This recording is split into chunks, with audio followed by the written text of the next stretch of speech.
Frequency Podcast Network. Stories that matter, podcasts that resonate. After a long, cringe-laden ceremony at the Kennedy Center in Washington, D.C., we finally had confirmation of the 12 groups that will comprise the 23rd FIFA World Cup. And get this, Canada could potentially host Italy to open their 2026 campaign in Toronto. Even uttering that phrase today feels surreal. How did Canada get here? How will they fare against the world's best?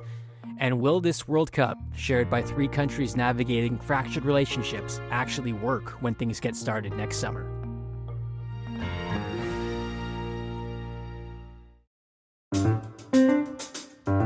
I'm Devang Desai, and today on The Big Story, we're talking to David Goss of Kickback Soccer Media to discuss the 2026 World Cup. Thanks for joining me today, David. I am very excited to be here. I'm excited for the tournament to come. I'm excited to talk to you. And I think for a lot of people, this is going to be one of the biggest events of their lifetime. Feels big already. The draw was a massive event, David. I think just for the casual sports fan, they maybe have not seen the Canadian men's national team since the last World Cup, 2022 in Qatar. Canada making that event for the first time since 1986. That event, the last time, it'll only be 32 teams in the World Cup, which was also a big deal for Canada to qualify then. But since that moment, David, we had John Herdman, the coach, leave, a new coach be installed. Maybe give us the Coles notes of what we missed since then. One of the things since the last time people would have tuned in that hasn't changed is that the people in charge from a business side of the Canadian Soccer Association are kind of fumbling the bag just as often as they have. But there have been some really bright moments. So since the last time this team was in a World Cup, they've gone up and down across some competitions. After John Herdman left, there was a long time with an interim role. And then the Canadian Soccer Association appointed Jesse Marsch as the new head coach of the national team. And basically, since the moment he has taken over, everything has gone up in the right direction. This is a team with a distinct style. It is a team with a group of young stars who are finding their way both in their club careers with some of the biggest clubs in the world, as well as a group, as a national team. And it's a group that's been able to go toe-to-toe with the biggest opposition in the world. So they were able to go to Europe, win a game in Europe against a home European team for the first time in 16 years over the last window. They went into a Copa America, which is normally the South American Championship, but because of the anniversary of it being a big tournament, they moved it to the United States in 2024, and they played it with some of the North American teams like Canada, the U.S., Mexico, and Costa Rica. And Canada was the best performing team out of the North America region in that tournament. So they got to the knockout rounds out of the group stage in a group that included World Cup reigning champions Argentina. They were able to get through against Venezuela and then fell to Argentina in the semifinals and went to a third place game. Those are things, not only has Canada soccer never been in that territory before, U.S., Mexico, like teams in this region have not competed at that level ever historically. So there have been these huge highs, knocking off the U.S. in a CONCACAF Nations League semi or third place match. There have been some really, really big highs. And one of the things that's happened is that this is a team that believes that they belong on the field with everyone else in the world. And I can't imagine a better way to go into a World Cup. I think the coach is a great place to really start at in terms of this iteration of Canada. And Jesse Marsch, you mentioned joining the Canadian national team setup in 2024. When he did, they paid his salary by getting MLS Canadian teams to donate to fund it. He was basically called the Canadian national team head coach sponsored by MLS, which goes to show you maybe at where things were at just a couple of years ago. But I think Jesse's a fascinating guy. He's American, of course. He was heavily linked with the American job before it went to Mauricio Pochettino. That's been a conversation topic every time, basically, he's talked to with the media. But Jesse is American in the sense, David, that I think he speaks his mind in a truly maybe surprising way when he was first introduced to Canadians. But I think he's truly ingratiated himself, I think, to the populace with the way he speaks and the frankness with what he speaks. You've known him for a long time. I'm curious how you've seen him evolve from the club manager who starts in Montreal, goes to Red Bulls New York, goes to Europe, manages in some of the toughest environments in Europe, and then finds his way back to North America. Yeah, I will say 11 years ago, Jesse Marsh was working covering the 2014 World Cup alongside me for a digital platform. So he has upgraded as life has gone along, and he has improved a lot. He's a fascinating human being. He's a Princeton graduate. And so one of the things about him speaking his mind is he's eloquent. And that is one of the things that I think endears people immediately is like, he sounds different than the normal sports coach because he is a little bit different than the normal sports coach. He was a great player in his day. He was not a national team player. He was like the first guy out for a long career, but he was a staple at every club team he played for. He was a captain of every team he played for, and he played most of his career for Bob Bradley, who I think is, when I talk about gifts, the best American soccer coach of all time. And so he took all of that, and he has grown now in his profession as a coach. He's someone who has a strong belief of the way life should be lived, and that transfers to soccer. So the line that we use is we call it energy drink soccer, Red Bull soccer, high pressing soccer, where they go and attack teams. So if you are a hockey fan or a basketball fan, it makes sense. Full court press, get teams against the board, playing on the front foot, and it leaves you exposed and open, and it can be intimidating to do against good opponents. But the whole belief is that if we build a group cohesively that's great at this, we can almost cover up our own individual flaws by being an overwhelming team. And so the style becomes a large part of the team. And when you ask him, is this a soccer concept? He says, no, this is how I believe life should be. Like, you should attack life. You should go after things. And then that's what he's done. What he went and did in Europe is unprecedented. We've never really seen an American coach go and do that. And he stepped into rooms that other people in his background had never been in before, and he stepped into them with confidence. And he went and learned German so that he was ready to take over in a German setting, coached in Austria, coached in Germany, and then ended up coaching in the English Premier League. And he is, I think, what Canada wants, in that he believes he belongs in a room with everyone else. He believes that he's as good as other people, or that he can take advantage of other people. The famous story with him is he gave this speech at halftime when he was coach of RB Salzburg when they were playing Liverpool, saying, like, make them feel you. He gives this impassioned speech in German, again, not his first language, and he basically is telling the players, like, don't let these team walk away today without understanding that they played you and the intensity that you bring, and make them understand that you are here every bit as much as they are. And that's how he coaches, and that's, I think, why he was the perfect fit for Canada.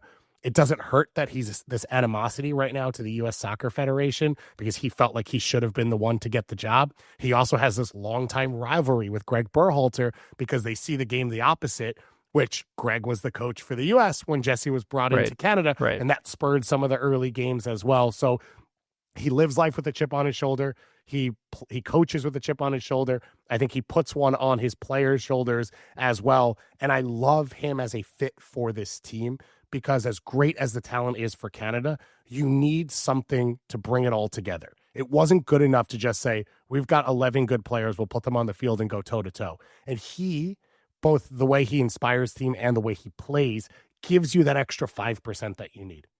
He was sort of hired as a salesman as well, which is a bit awkward or rare for a soccer team national coach or a manager. You don't really get that package, but I think they found someone who could really push the message of Canada soccer to the farthest regions of not just Canada, but abroad, as they found a way to maybe get some dual nationals, players who are born elsewhere, but have family members that are Canadian that are able to play for Canada. They've done a great job of converting those people into national team players. David, in 2022, the draw was a big moment. I remember where I was.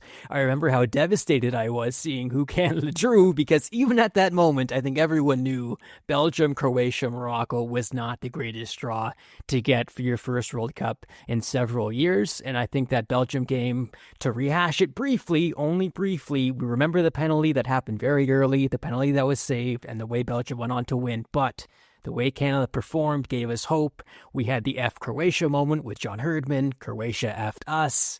And here we are going into the third game, looking for pride, but playing a Morocco team that ends up making the semifinals. So I think that was a great introduction, maybe a reintroduction for a lot of us who weren't around in 1986 for that first go-around. But it was a cold reality. So I think coming into the draw this time around, as a host nation, you get the benefit of being in pot one, the benefit of avoiding the Belgians this time because they're also in pot one. I'm curious how you think the draw ended up going for Canada, and we'll get into a bit of the teams individually, but Canada will play the winner of UEFA Playoff A, which will either be Italy, Northern Ireland, Wales, or Bosnia and Herzegovina. They'll play Qatar, and they'll play Switzerland. Overall, your thoughts on their draw? I think it was a great draw for Canada. It's tough, even when you're in a pot one, because you cannot play a team from your own federation. And a lot of the quote unquote easier teams were coming out of CONCACAF. And so in that context, I think that I think Canada did as well as they possibly could. There are winnable games across that group. There are games where Canada is going to get to be the one that sets the tempo and shows their identity. And I think there should be a lot of confidence that they can handle that group and move on for the first time ever and do something special at a World Cup. And so the night before, I'm on the simulators, clicking it and clicking it and clicking it to see what happens. And I would have taken this in a second if you had offered it to me before the draw happened.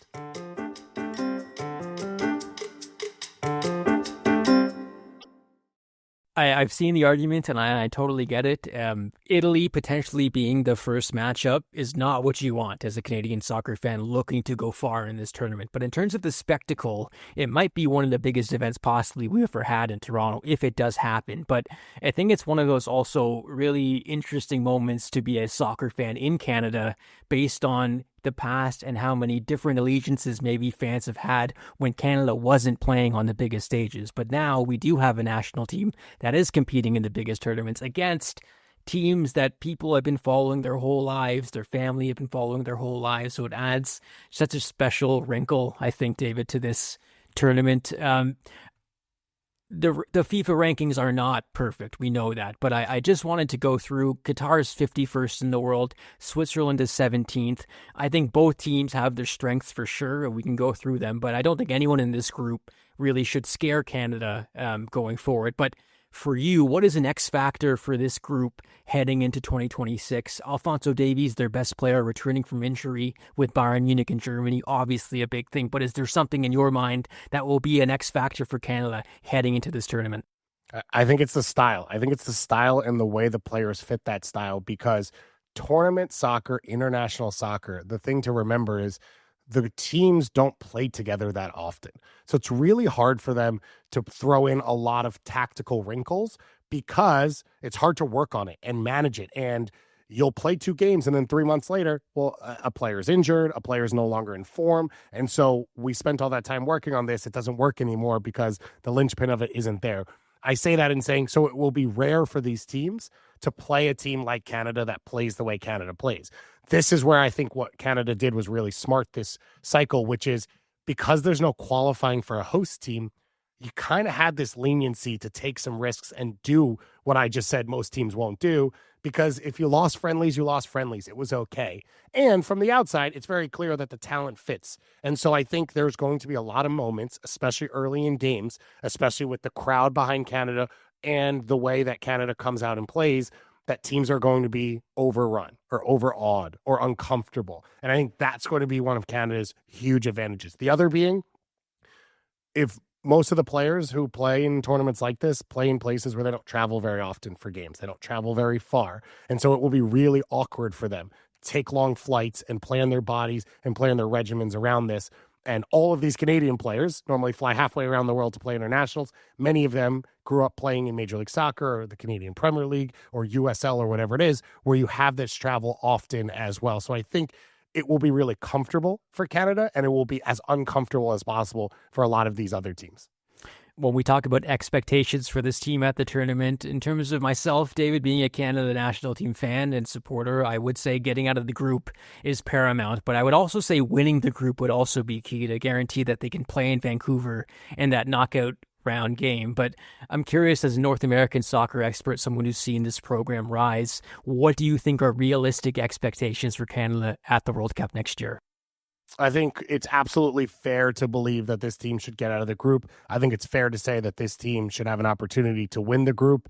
And at that point, everything's up in the air to be able to win a knockout. The issue with this World Cup and the way it's set up is because there are 48 teams for the first time, we just can't predict as well what it looks like going forward. And so the matchups could be completely different than in the past, where you kind of could look at things and say, all right, the winner of this group will obviously be matched up against second place of this group, or the winner of this group, and then it will all stay in line as you go down the tournament and all of that. So if Canada's lucky enough to win, they'll play a third place team, which we've never seen before. So we have no idea what you're going to get out of that. But inside the group, every reason to believe that they can walk away with 6 points, maybe 7, 5 points, whatever it is, which all should be good enough to win the group. And I think that's a reasonable expectation.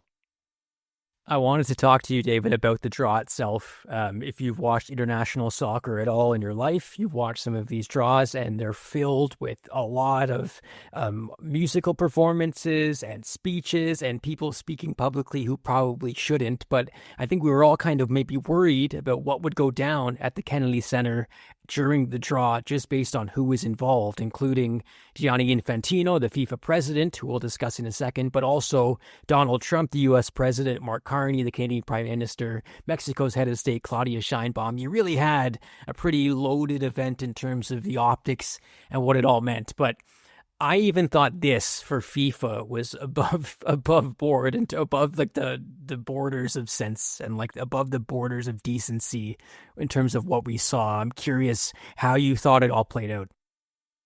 It was long and brutal to watch, and longer than I thought it was going to be, and even worse. I think if you take FIFA's tendency and international soccer's tendency to do what you said, which is have these elaborate draws that make no sense and are unnecessary, if you add a sprinkle of Hollywood in there and then you blow it up like a Jerry Jones Texas event, that's kind of what it ended up being. And of course, it was all in Donald Trump's house at the Kennedy Center. So yeah, it came out kind of as you'd expect. One of the big things to understand, I think, about all of this is FIFA operates in a way, they're technically a nonprofit, which makes no sense. They operate in a way where they need things from their host countries.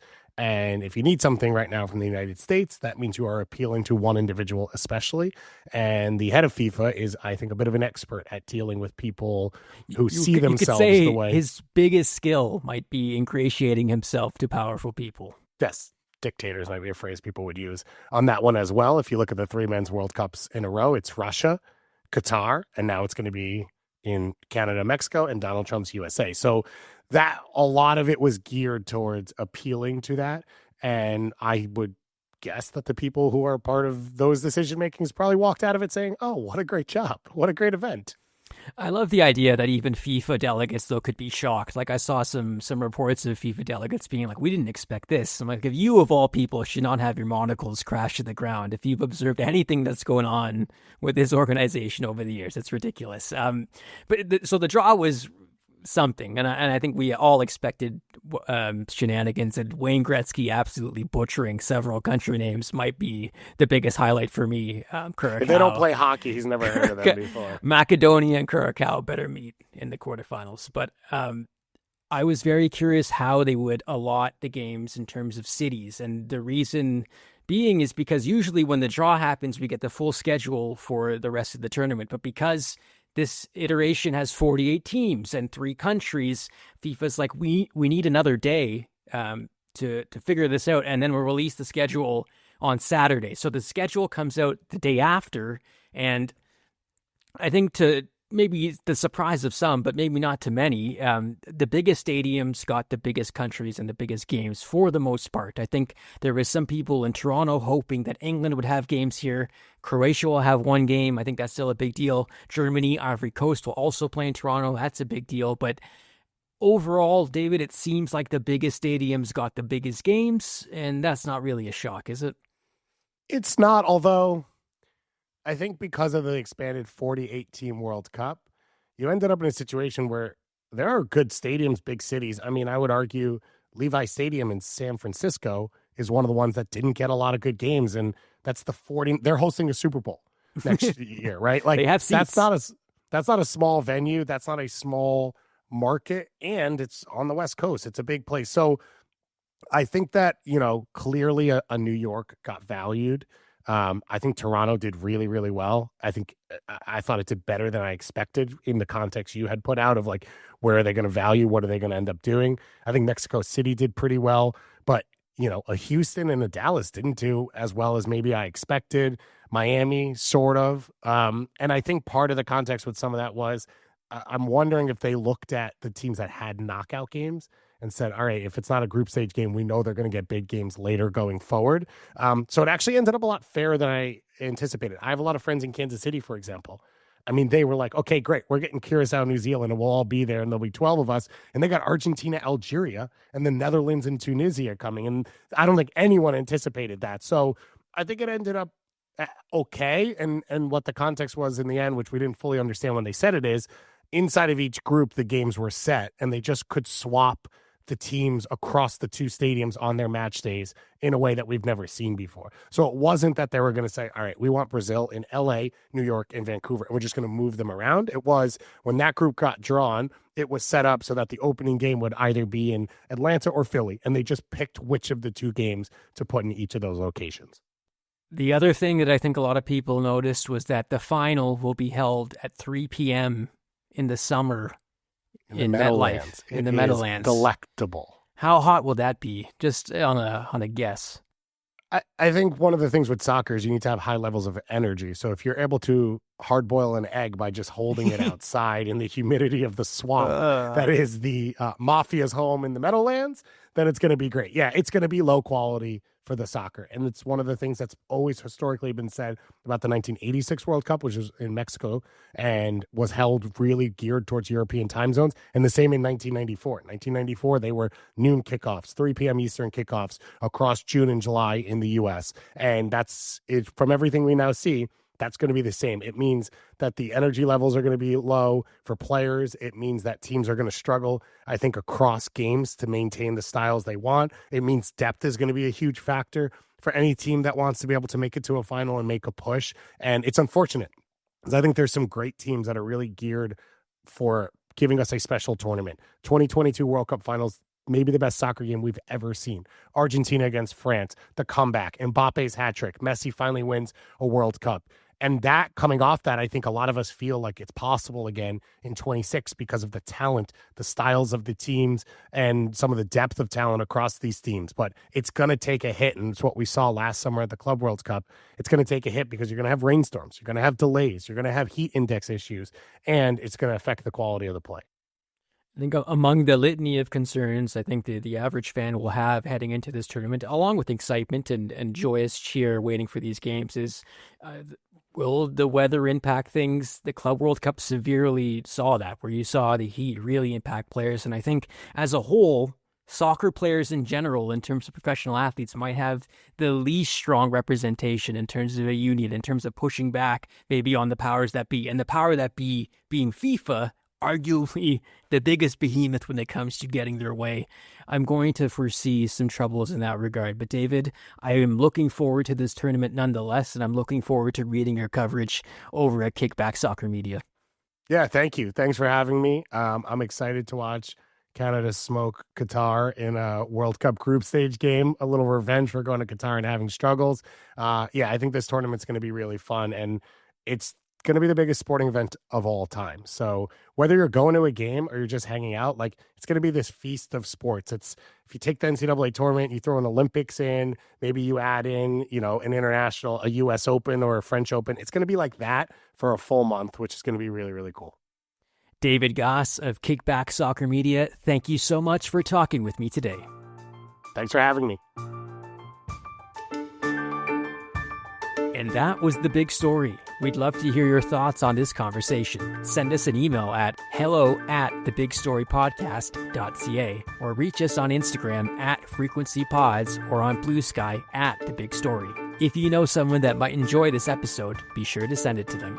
You can listen to The Big Story every day on the Seeker app or wherever you get your podcasts.